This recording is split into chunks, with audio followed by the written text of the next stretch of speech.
दोस्तों शुरू करते हैं एसएससी सीजीएल का पेपर डिस्कशन। यहाँ पे जैसा कि आप देख रहे होंगे कि 10/6/2019 के फर्स्ट शिफ्ट में पूछा गया क्वेश्चन पेपर हम डिस्कस करने वाले हैं। यहाँ पर मैथ सेशन में पूछे गए जो क्वेश्चन है वही डिस्कस करने वाले हैं। तो स्क्रीन बोर्ड पे क्वेश्चन पेपर दिख रहा होगा, उस पर क्वेश्चन लिखा हुआ है। पहला क्वेश्चन है जो कि इसमें 51 नंबर का क्वेश्चन है। लिखा हुआ तालिका में विभिन्न प्रकार के कारों के उत्पादन को दर्शाया गया है, ठीक है।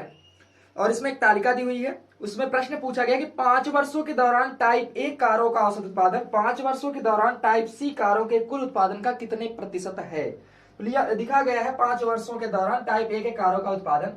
तो टाइप ए में हम देखेंगे औसत निकालेंगे, सभी को ऐड करके जितना ईयर है उसे डिवाइड कर देंगे। तो ए में दिखा है कि 46 plus 53 plus 56 plus 58 plus 67 divide by 5 year, ठीक है। इसको ऐड करते हैं। 6 3 9 9 6 15 15 8 कितना होगा 23 और 23 7 30 30 के 0 हाशिल 1 प्लस 1 करेंगे। 6 3 9 9 5 14 14 5 19 19 19 5 24 24 4 28 28 बाई 5, ठीक है। 280/5 280/5 हो गया। अब इसका औसत कितना आ गया 5 5 25 30 हो गया, 5 6 30 कितना आ गया 56, ठीक है। औसत कितना हो गया 56। अब दिया गया है टाइप सी के कुल उत्पादन। देखिए औसत निकला, इसमें लिखा हुआ कुल उत्पादन। क्वेश्चन को आप बहुत केयरफुली पढ़ेंगे, नहीं तो इसका भी आप औसत निकाल सकते हैं। लिखा टाइप सी के कारों का कुल उत्पादन देखते हैं। तो इसमें भी देख लेते हैं 43 प्लस 54 प्लस 55 प्लस 47 प्लस 51, ठीक है। इनको ऐड करते हैं। 4 3 7 7 5 12 12 7 19 और 19 1 20 कितना बचा 2 5 2 7 7 4 11 11 5 16 16 5 21 और 21 4 20 50, ठीक। 250 हो गए। अब पूछ रहा है क्या, प्रश्न पूछा है कि कुल उत्पादन का कितने प्रतिशत है। तो यह जो है इसके कुल उत्पादन का कितने प्रतिशत कैसे निकालेंगे, नॉर्मली करेंगे 56 डिवाइड बाई इतना इंटू 100, ठीक है। इसको काटेंगे 5 बचे 25 5 दूना 10, ठीक है। 5 से डिवाइड करते हैं, 5 एकम 5, ठीक। 5 एकम 5.2 2 दूना 4 2 एकम 2 2 एकम 2, ठीक है। इतना परसेंट 22.4%, यानी आंसर नंबर सी वाला सही हो गया, ठीक है। मतलब तीसरा सही है।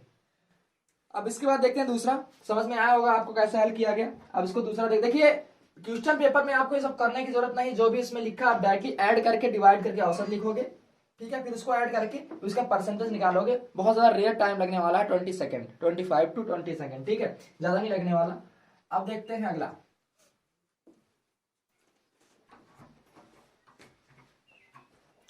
अगला क्वेश्चन लिखा है कि 4x² - 6x + 1, जैसा कि आपको स्क्रीन बोर्ड पे दिख रहा है।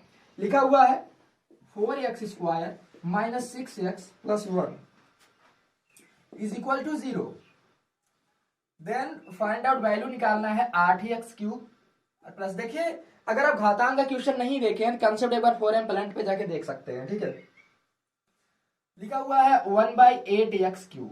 देखिए उसमें लिखा है 8x³ पर -1 का मतलब होता है डिवाइड में होते हैं, ठीक है। अब देखिए यहाँ पर बटे में दिखा है, यहाँ पर कोई बटे में नहीं है, तो इस वैल्यू से ही इसका कंपेयर करना है, इसकी तुलना इसी से करनी है। तो यहाँ पे लाने के लिए अगर हम यहाँ पे 2x आ जाए तो बात बन सकती है। 2x लाने के लिए हम क्या कर सकते हैं, 2x लाने के लिए हम यहाँ से 2x कॉमन ले सकते हैं। तो 2x कॉमन लेते हैं, 2x कॉमन लिए तो यहाँ पे हो गया, यह कितना बचा 2x माइनस यहाँ पे कितना बचा 3, 2x बाहर जाएगा कितना बचेगा 3 प्लस 1/2x बच गया = 0। अब देखिए 0 है तो इसको हम 0 मान लेते हैं, 2x 0 हो गया, ठीक है। तो कितना बच गया 2x। अब यहाँ पे बचा है 1/2x और ये 3 इधर चला गया, माइनस में था, उधर जाके प्लस हो गया। ठीक है, कोई इतना दिक्कत। अब क्या करना है, इसका क्यूब में लाना है, तो इसका क्यूब हम करेंगे। क्यूब करने का मतलब क्या है, इसका क्यूब करेंगे जब, इसका क्यूब करना है, क्यूब कर दिए, क्या हो गया ये 8x cube plus 1/8x cube, फिर कितना होगा प्लस, देखिए 3 क्या 3ab होता है, तो ab में ये कट जाएगा, बचेगा 3। ठीक है, और फिर ब्रैकेट में क्या बचेगा 2x प्लस 1/2x।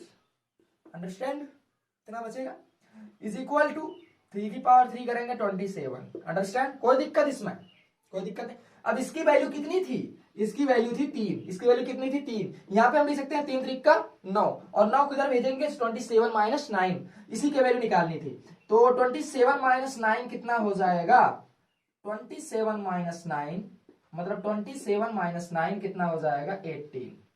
कोई दिक्कत, कितना होगा 18।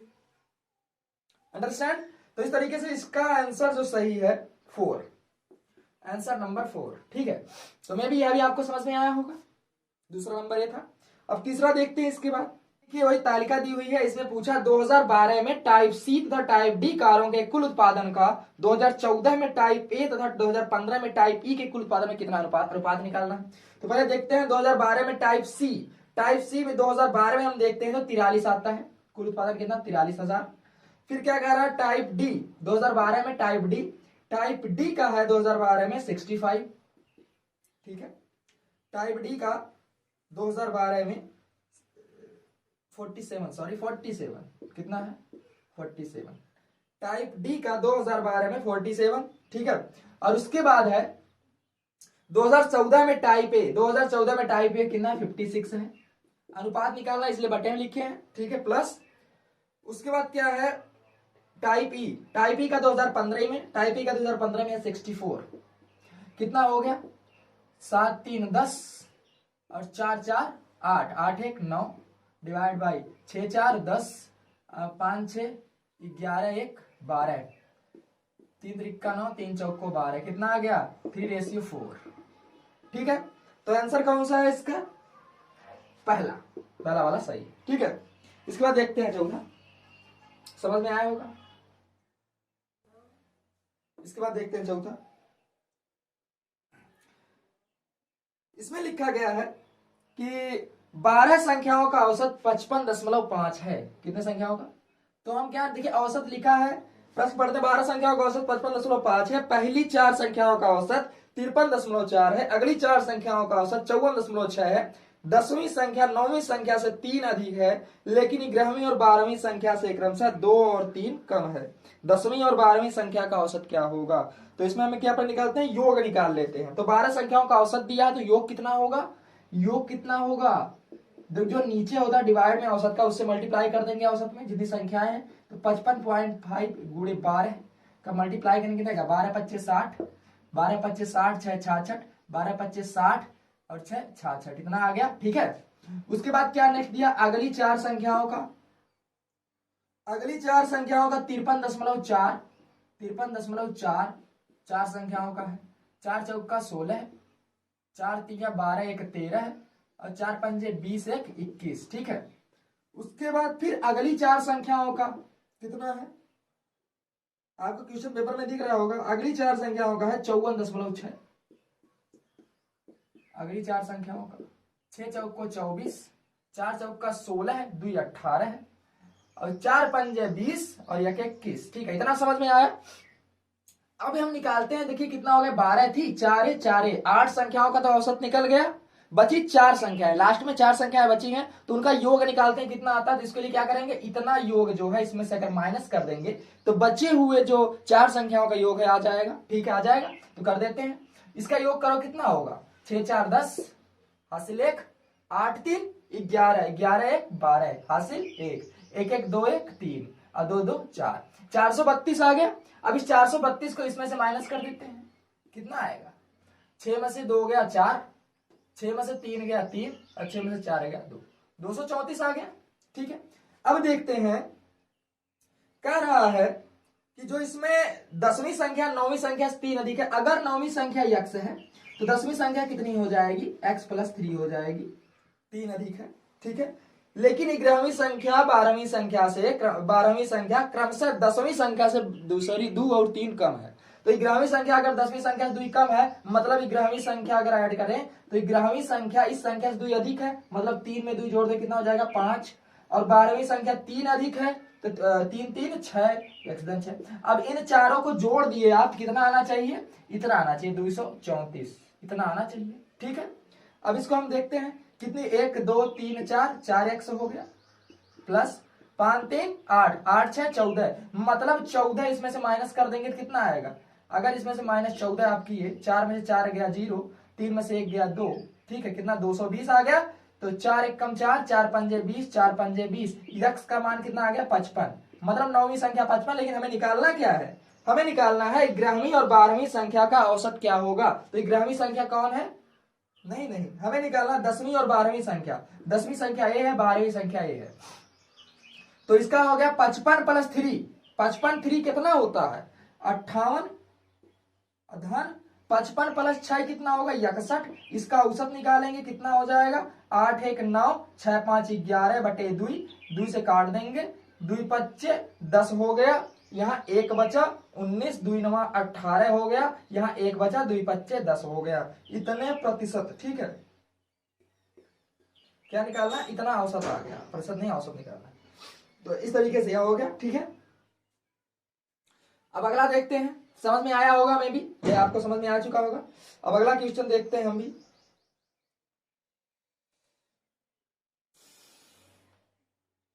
यह था आपका, कौन सा आंसर सही है इसमें, पहला सही है। ठीक है, अब देखते हैं कौन सा है, तालिका वाला है। देखिए इसमें भी वही दिया है कि 2015 में टाइप बी और 2016 में टाइप डी प्रकार के कारों का कुल उत्पादन सभी वर्षों में टाइप ई के कारों के उत्पादन का कितने प्रतिशत कम है। तो 2015 में टाइप बी, 2015 में टाइप बी जो है 66 है, 2015 में टाइप बी 66 है। और 2016 में टाइप डी आप देखेंगे, इसमें 2016 में टाइप डी जो है 74 है, 2016 में टाइप डी 74 है। दोनों को आप जोड़े 6 4 10 और 7 6 13 ये 14 आ गया। टोटल उत्पादन टाइप बी और टाइप डी का 140 हो गया। और उसके बाद क्या है, फिर कह रहे हैं कि टाइप ई का कुल उत्पादन टाइप ई का कुल जोड़ लेंगे आप, कितना दिया है 48 58 63 64 एंड 67, कितना है 67, जोड़ लो आप।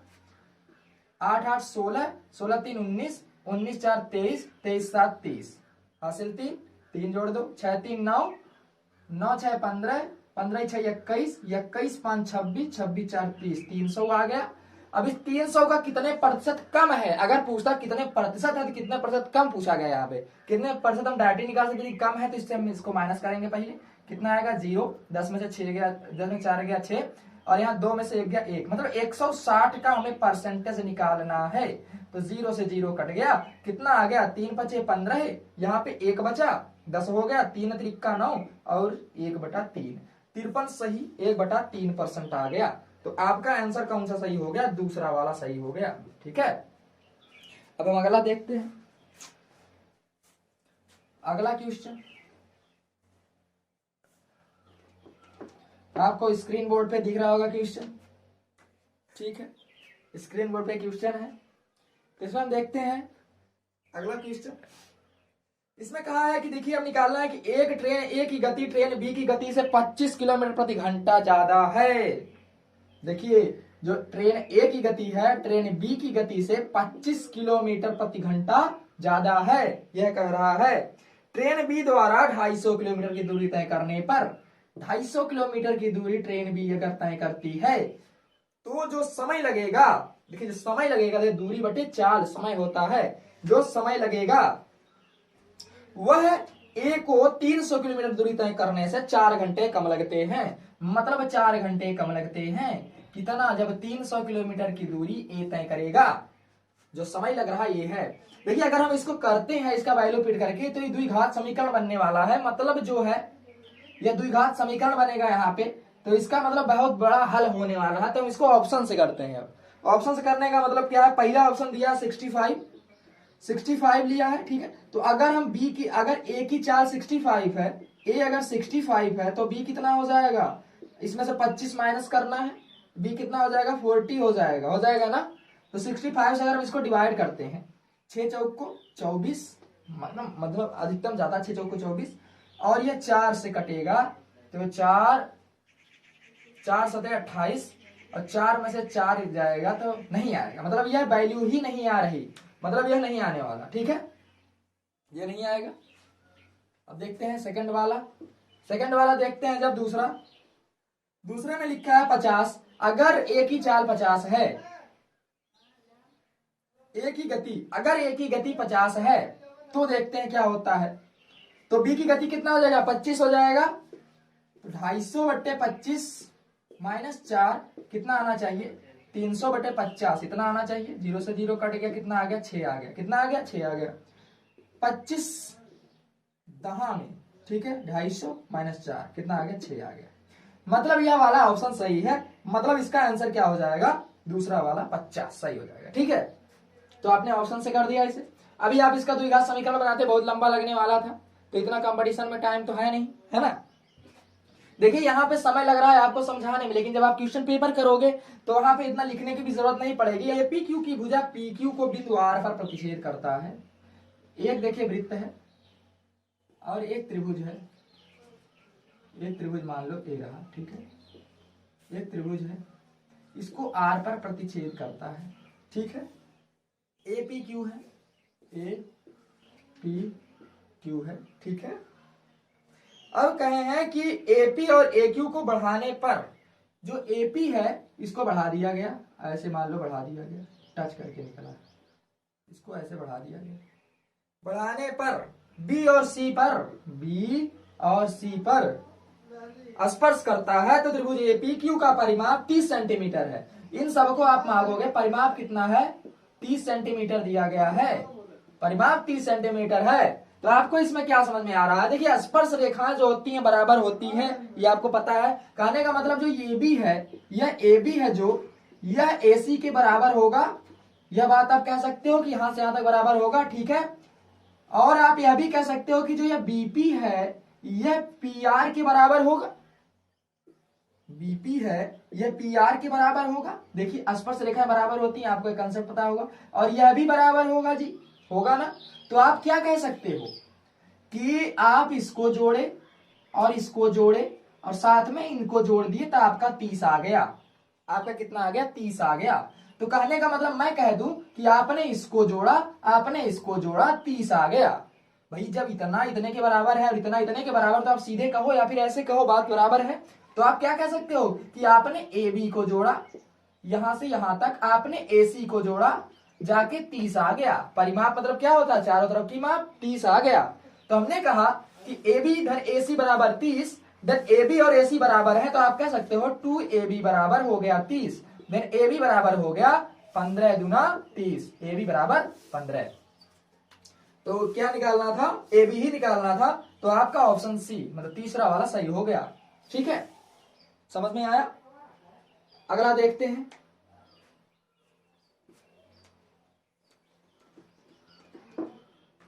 अगला लिखा हुआ कि एक ही आय का 20 से 40% अधिक है। अगर एक ही आय बी की आय से 40% अधिक है, अगर बी की आय 100 है, तो एक ही आय जो है इससे 40% अधिक है। 100 की 40% क्या होता है 140।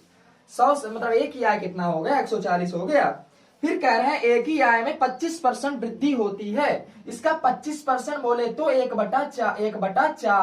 1/4 आप करोगे कितना हो जाएगा, 4 तिया 12 है और 4 पंजे 20, ठीक है 35। मतलब आप इसका 25% ऐड करोगे, आपने इसका 25% किया तो कितना हो जाएगा, इसमें 35 ऐड होगा। 140 में आप 35, क्योंकि इसका 25% 1/4 कितना होगा 35, आप इसमें 35 ऐड करोगे कितना हो जाएगा 175, कितना हो जाएगा 175। फिर कह रहे हैं कि बी की आय में 40% की वृद्धि होती है। 40% की वृद्धि कर दो, कितना हो गया 140 हो गया, 40 हो गया, कौनो दिक्कत यहां तक 140 हो गया और ये 175 हो गया। अब क्या कह रहे हैं कि ए और बी की संयुक्त आय से कितनी वृद्धि, संयुक्त आय बोले तो इसको भी जोड़ लो और इसको भी जोड़ लो, कितने प्रतिशत वृद्धि होती है निकाल लो। इसको आपने जोड़ा कितना हो गया 240 हो गया, 140 और 240 हो गया। इसको आपने जोड़ा कितना हो गया 5 हो गया, 7 4 11 हो गया, 1 1 2 1 3 हो गया, 315 हो गया। अब कह रहे हैं कि 315 जो है कितने प्रतिशत की वृद्धि हुई है 240 से, तो हम इसको क्या करेंगे माइनस कर लेंगे। तो माइनस करोगे आप कितना आएगा 5 हो गया, फिर यहाँ 11 में से 4 जाएगा, 7 4 11 75। तो आपको निकालना है कि 75 240 का कितने प्रतिशत है। आपने इसका परसेंट निकाल लिया, फिर आपने क्या किया यहाँ पे आपने क्या किया कि 2 25 10, 12 दूना 24, 12 छक 72 होता है, 12 छक 72 होता है। यहाँ पे 3 बच गया मतलब 30 हो गया, पॉइंट लगाया अब 30 हो गया। 12 दूना 24, 12 25 60 हो गया, 5 से मल्टीप्लाई कर देना है, 5 25 25, 5 दूना 10 2 12, ठीक है। पॉइंट 6 25 30, 6 25 30 1 31, कितना आ गया 31.25%। आपका ऑप्शन नंबर 4 सही है। समझ में आ गया होगा आपको, है ना, आपका यह सही हो गया, ठीक है। करना है सीआई की बात की गई है, एक राशि निश्चित वार्षिक प्रतिशत ब्याज दर पर 3 वर्षों में 12,000 से 20,736 हो जाती है। देखिए नॉर्मली हम निकाल रहे हैं, बिना किसी ट्रिक से निकाल रहे हैं। देखिए कैसे करते हैं, 12,000 से अगर राशि 12,000 है, कितना हो गई मिश्रधन, मिश्रधन हो गया 20,736 हो गया, ठीक है। कितने वर्षों में हो गया 3 वर्षों में। रेट नहीं पता है, रेट नहीं पता है मतलब आर नहीं पता है आपको, 3 वर्षों में, ठीक है। इसका डिवाइड इधर हो जाएगा तो 20 36 12,000 कितना हो गया 1 + r/100 की पावर 3। हम कहते हैं देखिए यहाँ पे आपको क्यूब निकालना पड़ेगा इसका, इधर आएगा अंडर क्यूब होगा, अंडर क्यूब इसमें किसका बन सकता है, इसमें 1000 का बन सकता है, 1000 का 10 होता है। तो 1000 करने के लिए आपको यह 12 से काटना होगा, इसको भी देखते हैं 12 से कटेगा। 12 से कटने के लिए क्या चेक करेंगे, 4 3 12, 4 में 2 4 से 36 कट जाएगा, 4 से मतलब 3 से भी कटेगा, 6 3 9 7 2 9, 3 से भी कट जाएगा मतलब 12 से भी कट जाएंगे। तो 12 से काट देते हैं इसको, 12 1 12, ठीक है। 12 यहां कितना बच गया 87, 12 से 84, कितना बच गया यहाँ पे 43, 12 3 36, ठीक है, 12 3 36, और कितना बच गया यहाँ पे 4 76, 12 दूना 24, नहीं फिर से काटते हैं, 12 1 12, ठीक है। यहाँ कितना बच गया 87, 12 25 60, 12 72, 12 शते 84, ठीक है। यहाँ बचा 3 33 हो गया, 12 दूना 24, 12 दूना 24 हो गया, फिर यहाँ पर कितना हो गया 12 बटे 96, ठीक है, कट गया। फिर यह हो गया 12 1 12, 12,000, ठीक है, ये हो गया। अब इसका अंडर क्यूब निकाल लेंगे, 1 प्लस इतना बाई 100 का अंडर क्यूब, इसका अंडर क्यूब कितना होगा आपको याद होगा, इसमें देखिए 8 का है मतलब 12 वाला है, 12 का अंडर क्यूब इतना होगा, 10 का इतना होता है, 1 + r/100, ठीक है। अब 1 को इधर करेंगे माइनस हो जाएगा, 10 में से 12 में से 10 जाएगा, कितना बचेगा 2/10, 2/10, यह बच गया 2/10 बराबर r/100। देखिए ये 100 है, इसे भी अगर 100 करेंगे 10 से मल्टीप्लाई करना पड़ेगा, तो 10 करेंगे तो 20 हो जाएगा, है ना। तो r की वैल्यू कितनी आ गई 20%, कितनी आ गई 20% आ गई, मतलब यहां से r की वैल्यू आई है। अभी तो काम नहीं बना, हमें निकालना है कि इसी ब्याज दर से 2 वर्ष में यह राशि कितनी हो जाएगी। अब तक तो हमने r निकाला है अभी तक, अब हम इसको निकालते हैं कि 12,000 जो है 2 वर्ष में कितनी बनने वाली है। तो 12,000 जो है 2 वर्ष में मतलब 120/100 गुणे 120/100 कितनी बनने वाली है 2 साल में, यही करना है हमें, है ना। फिर हमने क्या किया कि इसका 2 जीरो इससे 2 जीरो से कट गया और इनका 2 जीरो इनसे कट गया, 12 गुणे 12 गुणे 12 आपने किया, कितना हो गया 1728, 1 जीरो है यहाँ पे, कितना हो गया 1728, 1 जीरो यहाँ पे है, ये 17,280, मतलब पहला वाला आंसर सही हो गया। स्क्रीन पे आपको क्वेश्चन दिख रहा होगा, अगला क्वेश्चन करते हैं अंकित मूल्य वाला, ठीक है। एक वस्तु का अंकित मूल्य कितना दिया हुआ है 550, यानी मार्क प्राइस दिया हुआ है 550, मार्क प्राइस दिया हुआ 550। दुकानदार इस पर 20% की छूट देता है, कितने प्रतिशत की छूट 20% की छूट देने का मतलब क्या हो गया कि आपने इसका 80% वैल्यू निकाल लेना है, उतने में बेचेगा। 20% की छूट मतलब आपको 80% वैल्यू निकालना, कितनी परसेंट बच रही है, तो आपने इसका 80% वैल्यू निकाल लिया। 8 पंजे 40, 8 पंजे 40, 4 44 हो गया, 440 हो गया इसका 80% वैल्यू, मतलब छूट देने के बाद उसने इतने में बेच दिया, है ना। अब क्या कह रहे हैं, कितने बेचने के बाद भी 10% का लाभ हो गया, 10% का लाभ हो गया, मतलब इसकी कॉस्ट प्राइस क्या हो जाएगी, सीपी हो जाएगी। अगर इस पे 10% का लाभ हुआ तो इस पे कितने, मतलब यह किसी का 110% है, किसी वैल्यू की 110% आपको 440 है, तो 110% 440 किसका हो सकता है, 4, मतलब गुणे 100 करेंगे कितना की 400 की वैल्यू, 400 की वैल्यू जो यह थी। तो अगर कॉस्ट प्राइस 400 रुपए है तो फिर कह रहे हैं कि 470 में अगर आपने बेचा, अगर सेलिंग प्राइस 470 रुपया है तो इस पे कितना लाभ होगा, 470 मतलब 70 रुपए का लाभ हो गया। तो आप क्या करोगे, इसको डायरेक्टली काट दोगे, डबल जीरो तो कट ही गया, 4 से काट दिए आपने, 4 एकम 4 30 हो गया, 4 सतई 28, 4 पंजे 20%, 17.5% का आपको क्या हो गया, यहाँ पे लाभ हो गया।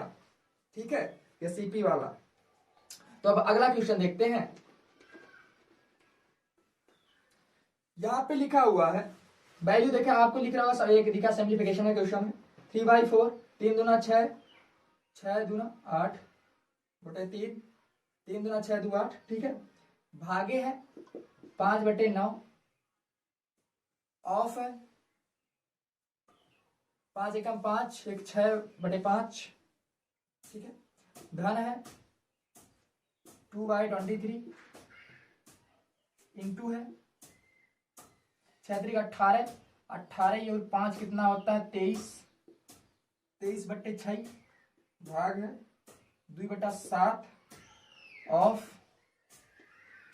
3 दूना 6 1 7, इतना बड़ा वैल्यू है। पहले हम ऑफ को खत्म करेंगे, 3/4 गुणा 8/3 भाग, इसका ऑफ का मतलब मल्टीप्लाई होता है, 6 5 30, 5 9 45, 30 एंड 45 हो गया। धन हो गया यह 2/23 गुणे 23/6 भागे 7 दूना 14 हो गया, 7 त्रिक 21 हो गया, ठीक है, ये हो गया इसका। अब इसको हम काट देते हैं, 3/4 गुणे ये 8 हो गया, 3 है 15 तिया 45 हो जाएगा, 2 चौका 8 है, 15 दूना 30 हो जाएगा, ठीक है। ये 15 से 15 कट गया, यहाँ पे एक ही बच गया, यहाँ पे केवल 4 ही बचा है, ठीक। यहाँ पे एक कम 4 हो गया, यहाँ पे भागे प्लस, अब इसको हम काट देंगे, 2 3 दूना 6, 3 सत्ते 21 हो गया, 7 दूना 14 हो गया, 2 से नहीं कटेगा, ठीक है, 2 से नहीं कटेगा, तो ये 2 से नहीं कटेगा तो 2 का मल्टीप्लाई हो जाएगा, 4 हो जाएगा। तो यहाँ पे पहले कहाँ तक, यहाँ तक लिखे हैं, 2/23 लिखते हैं, ठीक है। उसके बाद गुणा करके लिखते हैं, यहाँ पे 2 बच गया, नीचे आ जाएगा, 2 दूना 4, 23/4 हो गया। इस बात को आपने समझा, 23/4 हो गया यहाँ पे। अब क्या करते हैं, इस 23 से 23 कट गया, 2 से 2 कट गया, यहाँ पे 1/2 बच गया, 4 से 4 कट गया, 3 धन 1/2 बच गया, ठीक है। 3 दूना 6 1 7/2 आ गया, आंसर कितना आ गया 7/2 या 3 सही 1/2, आपका बी वाला दूसरा आंसर सही हो गया, ठीक है। यह था सिंप्लीफिकेशन का क्वेश्चन। अब अगला देखते हैं।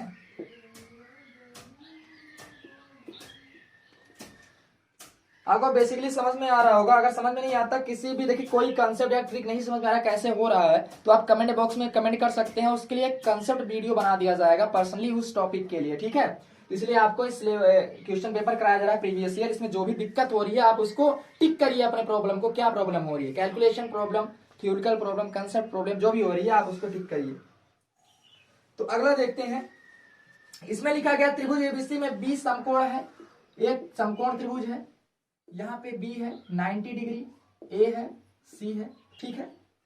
कह रहे हैं ए बी 7 सेंटीमीटर है, ए बी 7 है, AC माइनस BC 1 सेंटीमीटर, मतलब AC माइनस BC इन दोनों का मतलब कर्ण और आधार का जो है, आप अगर माइनस करोगे तो 1 आएगा। देखिए पहले बताइए मुझे ऐसे 2 चीज बताइए जिनका वर्ग करने पर जिनका वर्ग करने पर एक आ जाए 49 आना चाहिए। वर्ग करने पर 49, 7 कितना होता है 49, वर्ग करने पर 49 आना चाहिए। तो ऐसे आप याद भी कर सकते हैं। 30 तक हमने कहा है कि वर्ग याद रखिए नॉर्मली। तो हमने कहा कि 7 से 49 लाना है बीच का गैप। अगर ये आप 25 और 36 का देखो कितना का गैप, मतलब 5 और 6 का गैप देखोगे, देखो ऐसे एक का गैप आना चाहिए और वर्ग का उनके 49 गैप होना चाहिए। 25 और 36 का गैप कितना आ रहा है आपका, कितना आ रहा है 11 गैप, लेकिन हमें लाना कितना 49 का गैप लाना है वर्ग के बीच में। तो मतलब ये 20 के ऊपर होगा। अगर 20 और 21 का देखो कितना हो जाएगा, 20 का 400 होता है, 21 का 441, मतलब 41 तक पहुंचता है। मतलब ये वर्ग बढ़ता जाता है गैपिंग को लेके। तो आप कहोगे नॉर्मली इसका होता है 24 एंड 25, क्योंकि 24 का होता है 576, 25 का होता है 625। तो 625 में से 576 माइनस करोगे तो कितना आएगा 49 आएगा। तो हम कह सकते कर्ण क्या होगा 25 और आधार हो जाएगा 24। ये कैसे हमने निकाला, इसके लिए आप वर्ग अगर याद रख रहोगे तो उनके बीच की जो गैपिंग डिफरेंस आ रहा है वो आपको पता चल जाएगा। अब जो भी क्वेश्चन पूछा है उसको हम आसानी से कर सकते हैं। उसमें क्वेश्चन पूछा है कि सेक सी, इसमें सेक देखिए ये सी है, सेक क्या होता है कर्ण बटे आधार, तो 25 बटे 24 पूछा है। Sec C plus cot A, cot A की value cot A, cot A क्या होता है आधार बटे लंब 7 बटे 24, कॉट ए 7 बटे 24 जोड़ दो, 7 और 5 कितना हो जाएगा 32 बटे 24। आपने डिवाइड किया 16 12 आ गया, फिर डिवाइड किया कितना आ गया 4 चौको 16, 4 तिया 12, 4 बटे 3 आ गया। ठीक है, आपका आंसर 4 बटे 3 पहला वाला सही हो गया। अब अगला देखते हैं क्वेश्चन बेलन का, इसको रब करते हैं।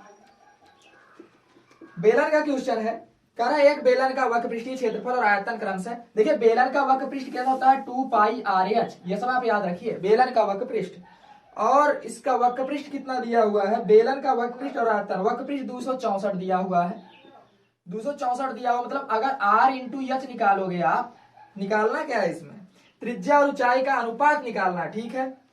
अगर आप इसका आर एच निकालोगे 2 पाई, देखिए क्या होगा 264 और पाई 22/7 होता है, तो 7 का मल्टीपल हो जाएगा।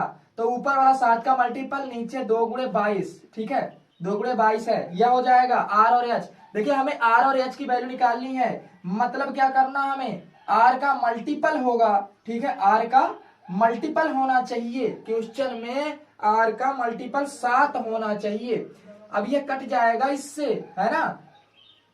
कहने का मतलब क्या हुआ, दो जो वैल्यू आएगी उसमें एक मल्टीपल 7 होना चाहिए। तो आप देख रहे हैं क्वेश्चन में पहला 4 3, दूसरा 3 2, तीसरा 7 6, 5 4, चौथा है। तो ये 7 वाली वैल्यू केवल इक्के में है, मतलब इन चारों में हम पहले ढूंढेंगे 7 की वैल्यू वाला कौन सा है। तो तीसरा सी वाला सही हो जाएगा, जो इसमें 7 का मल्टीपल है, हम इसी से निकाल लेंगे। 7 का मल्टीपल है तो मतलब हमें ज्यादा पढ़ने की जरूरत नहीं है, सी वाला सही हो जाएगा। ठीक है, अगला देखते हैं। एक कार्य को करने के लिए ए बी और सी की दक्षताओं का अनुपात 7 3 5 है। ए बी सी, ए की दक्षता कितनी है 7 है, बी की कितनी है, ऐसे देखिए ढांचा बना लीजिए आप लोग भी, 3 है और सी का कितना है 5 है।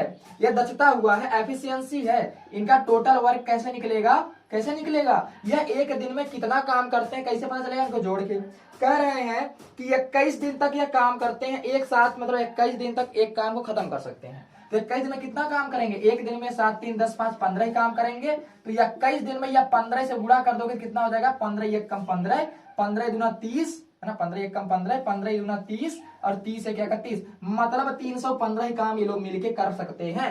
इतना एफिशिएंसी है, 21 दिन में या 315 काम कर सकते हैं। फिर कह रहा है कि 15 दिनों के लिए ए और सी एक साथ काम करेंगे। हई और हई जो है कितने दिन, 15 दिन साथ में कितना काम कर लेंगे, 7 5 12, तो 15 दिन में 12 लोग मिलके कितना काम करेंगे, 15 दूना 30, 15 कम 15 3 18, 180 काम किए। फिर कह रहे हैं कि बी अकेले बचे हुए कामों को कितने दिन में पूरा करेगा, बचा कितना काम है, इसमें 180 घटा देंगे, ये टोटल काम था, इसमें से यह इतना कम जो हो चुका है घटा देंगे। तो 5 घट गया, 11 में से 8 जाएगा, 3 बच गया, यहाँ पे 1 में से 1 गया, मतलब 35 काम बचा, 2 में से 1 गया 1, 135 काम बच गया। अब यह बी अकेला करेगा, तो बी अकेला कितने दिन करेगा, 3 से भाग दे देंगे इसमें, कितना दिन में करेगा, 3 चौक को 12, यहाँ पे एक बचा, 3 पचे 15, 45 दिन में करेगा। 45 दिन में बोले तो चौथा आंसर। तो अब देखते हैं तालिका वाला क्वेश्चन है। यदि बी प्रकार की कारों के उत्पादन संबंधी डाटा को वृत्त आरेख द्वारा दर्शाया जाता है। 2016 में बी प्रकार की कारों का उत्पादन। देखिए पहले क्या करेंगे कि पहले टोटल हम निकाल लेते हैं बी प्रकार के कारों का उत्पादन कितना हुआ है। तो कितना हुआ है, 50 प्लस 65 प्लस 67 प्लस 66 प्लस 72 जोड़ते हैं, 7 और 5 12, 12 6 18, 18 2 20, हासिल 2, 7 2 9, 9 6 15, 15 6 21, और 21 और 6 27, और 27 और 5 कितना होता है, 32, 320 होता है। अब ये 320 जो है 360 से कंपेयर करना है इसका, 320 360 से कंपेयर करना है जी। तो क्या करेंगे, इसका कह रहे हैं तो हम कह सकते हैं कि 1000 को कितना अंश मिलेगा, कैसे दिखाएंगे, 1000 को जो है इतना अंश मिलने वाला है। 360 बटे में कंपेयर करना है ना, तो 1000 जो है मतलब एक जो डाटा इसका, एक डाटा का 360 में कितना अंश का कोण बनेगा, तो ऐसे निकालेंगे। कह रहे हैं कि 72 2016 में जो है बी प्रकार की, 2016 में बी प्रकार कितना 72 है, 72,000। तो इसका कैसे निकालेंगे, गुणे 72 कर देंगे। कोई दिक्कत इसमें, कोई दिक्कत ना है। किससे काट सकते हैं इसको, 36 दूना 72 होता है, और ये कितना 16 दूना 32 होता है। ठीक है, अब इसको हम काट देते हैं 2 से। 2 से काहे काटे, इसको हम काट सकते हैं 4 से भी। 4 9 36, 4 चौक को 16, 4 9 36, 9 9 81। आपका आंसर 81 आया, मतलब चौथा वाला सही है। ठीक है, फिर इसको तो अब देखते हैं अगला कि ए ने 5400 में एक वस्तु खरीदी। कॉस्ट प्राइस क्या थी, 5400 रुपया थी। एक वस्तु इतने में खरीदी, 30% की हानि में, बोले तो अगर 100 रुपया की वस्तु खरीदी गई, 30% की हानि में बेचे, मतलब 70 रुपया बचा है। अब कह रहे हैं 70 रुपया को 60% के लाभ पर बेचा गया। 70 रुपए का 60% का लाभ कितना होता है बच्चा, 7 छक कितना होता है, 42 होता है। इसमें आप 42 जोड़ दोगे, यह हो गया कितना, 2 7 और 4 कितना हो गया, 11। बोले तो अगर इसको हम 60% के लाभ पर 70 को बेचेंगे तो 112 हो जाएगा। अब 112 हो गया, पूछ क्या रहे हैं, तो उसका कुल लाभ या कुल हानि, जब यह वैल्यू 100 थी, यह वैल्यू 100 थी, अब 70 वैल्यू को अपने 60% लाभ पर बेचे, 112 हो गई, तो कितने परसेंट की वैल्यू बढ़ गई, 12% वैल्यू बढ़ गई है। तो कितने परसेंट का लाभ हो गया, 12% का लाभ हो गया। दूसरा वाला सही हो गया। अगला देखते हैं, अब देखते हैं ट्रायंगल वाला क्वेश्चन। इसमें दिया है पी क्यू आर, ये रहा पी क्यू आर। इसमें क्यूटी जो पी आर पे लंब है, क्यूटी यहां पर लंब है, कोई 90 डिग्री का एंगल बना रहा है। यस क्यू आर पर कोई बिंदु है, यस से कोई रेखा, यस को यहाँ पर क्यू पर बिंदु है। कह रहा है पी एस क्यू पी के बराबर है, पी एस क्यू पी के बराबर है। टी क्यू आर 46 है, टी क्यू आर 46 अंश का है। यस पी आर 32 अंश का है। ठीक है, देखिए यह 46 हो गया, तो यह कितना हो जाएगा, 90 का है, तो 46 तो कितना बचेगा, 90 का होना चाहिए, 44 हो जाएगा जी। ये 44 हो गया, या 32 हो गया, तो इसकी वैल्यू कितनी हो जाएगी, यह देखिए इसका बाह्य कोण है, तो कितनी हो जाएगी, इसको जोड़ोगे 4 2 6 और 4 3 7, 76 अंश आ जाएगा पी की वैल्यू, पी बराबर 76। पूछा क्या है, यही पूछा भी होगा भाई, नाम दिया तो पूछा, हाँ यही है। तो आपका पहला वाला आंसर सही हो गया। ठीक है, अब अगला देखते हैं। 3 साइन थीटा बराबर 2 कॉस स्क्वायर थीटा। क्या कुछ दिया है, 3 साइन थीटा बराबर 2 कॉस स्क्वायर थीटा, इतना दिया गया है। ठीक है, 0 और 90 के बीच में होना चाहिए। अब मुझे एक चीज बता दो आप कि 3 का मल्टीपल करने पे ऐसी कौन सा थीटा की वैल्यू हो जाए जो बराबर हो जाए। यहाँ पे मान सही देख लेते हैं, जो कि 90 से कम होगा, 0 के बीच में होगा। 45 का स्क्वायर आप करोगे तो अंडर रूट में बचेगा, यहाँ अंडर रूट नहीं रहेगा। यहाँ पे अगर 60 करोगे तो अंडर रूट भी बच जाएगा, तो अंडर रूट नहीं रहना है, तो आप 30 की एक ही वैल्यू है जिसमें अंडर रूट नहीं आता साइन की वैल्यू में। तो अगर थीटा बराबर 30 आप ले रहे हो, कितना हो जाएगा ये, 3 बटा कितना होता है, 1/2, 3/2 हो गया। और ये देखते हैं आता है कि नहीं आता है। इसका अंडर रूट 3/4 हो 3/2 होता है, कितना हो जाएगा 3/4 हो जाएगा यार, हो जाएगा ना, इतना हो जाएगा। ठीक है, इतना हो जाएगा। फिर यहाँ 2 बचेगा, 3/2 कितना हो गया 3, मतलब यह वैल्यू ठीक है, यानी थीटा की वैल्यू कितना आएगी 30 अंश की आएगी। तो अब देखते हैं क्वेश्चन। ठीक है, क्वेश्चन में दिया है कि tan square theta plus sec square theta minus cosec square theta बराबर क्या होगा।